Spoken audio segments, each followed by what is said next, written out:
What's up everyone and welcome back to the MMA Zone. Today, let's get started with Paddy Pimblett responds to UFC Backlash. Heading into Paddy Pimblett's upcoming fight with Tony Ferguson, the streaking Scouser is eager to successfully return to the octagon after undergoing ankle surgery following his controversial victory over Jared Gordon.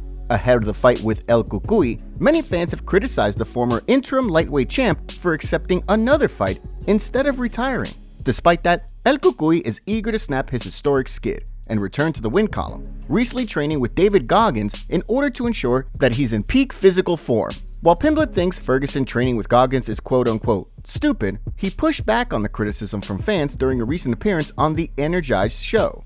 Yeah, and I hope so as well, because obviously I'm disappointed in my last performance, lad. It was pretty lackluster. When I watched the fight back, it definitely wasn't fight of the night.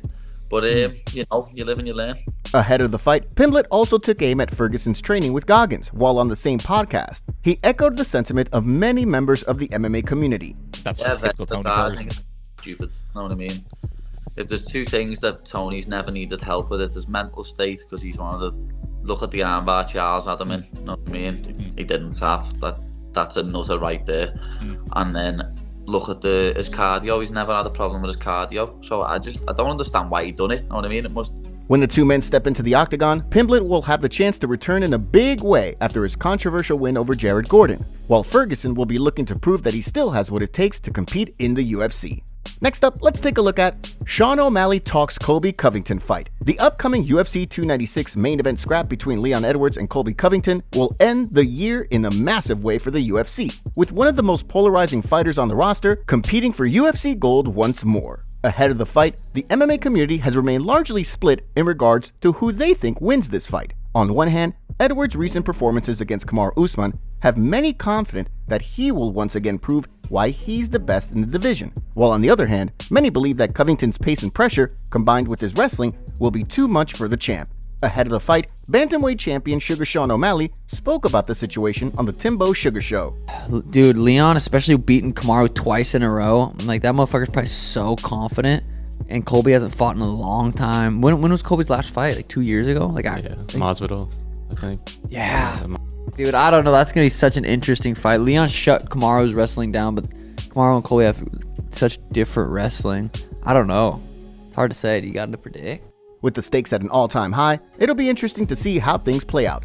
Next up, let's take a look at Michael Bisping sends warning to Khamzat Chimaev. Michael Bisping, like many members of the MMA community, was left puzzled by Khamzat Chimaev's call-out of Alex Pereira after UFC 295. Given that Chimaev has just one fight under his belt at 185 pounds and has yet to face a true middleweight, Bisping, like many members of the MMA community, feels as though it would be best if the undefeated contender focuses on earning his status as a true contender in his division, rather than focusing on jumping up in weight. With Pereira expected to defend his title against Jamal Hill when the former champ is ready to return to action, and Chimaev expected to compete against the winner of the upcoming UFC 297 clash between Sean Strickland and Dricus du Plessis, Bisping feels as though the call-out is unnecessary. Speaking in a recent video for his YouTube channel, Bisping weighed in on the situation. So he gets through Usman, and now he wants to fight Pereira. I mean, just pick a weight class, bro. I mean, I get it. You might say this guy's got balls of steel, right? He wants to bypass the line. First of all, getting to fight for the belt, that's the easy part. Now, it's not easy fighting the champion. What I mean by that is the hard part, scratching and clawing your way up the ladder, getting through all the ranked opponents to becoming the #1 contender. Given that Chimaev is expected to fight the winner of the Sean Strickland vs. Dricus du Plessis fight, the odds of he and Pereira fighting remains incredibly slim, meaning despite Chimaev's wishes, it's unlikely that anything comes of the situation.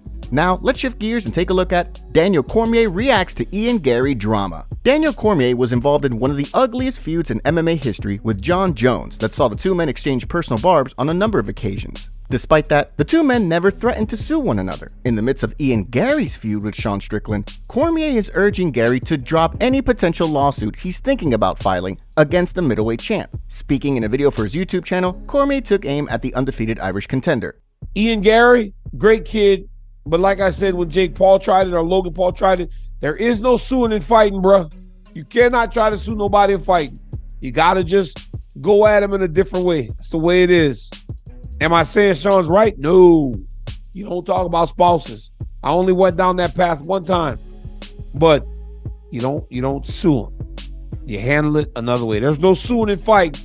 So far, it's remained unclear whether Garry plans to proceed with the lawsuit or whether he's decided to go another route. With his upcoming fight against Vicente Luque right around the corner, the Fight Week press conference will give him plenty of opportunities to take aim at the middleweight champ. Next, let's take a look at UFC updates. As we move closer and closer to the upcoming UFC Fight Night Austin card this weekend, let's take a look at some UFC fight updates, starting with Marvin Vettori welcoming a fight with Shara Magomedov. The undefeated contender recently called out Vettori on the heels of his win over Bruno Silva back in October, prompting a response from Vettori on social media, where he tagged both the UFC and Mick Maynard, writing, "Pirate Guy asked for me again, and all I can say, I accept the request with open arms. Be careful what you wish for, because it may happen," they say. In addition, Erin Blanchfield also spoke about her potential next fight, explaining in a live stream appearance on Humble that she's hopeful her next fight is for an interim title fight against Manon Fior, given that there's still no timeline for the trilogy fight between Alex Del Grosso and Valentina Shevchenko. Whether it's an interim or not, I'll beat Fior, and then I should definitely get a title next.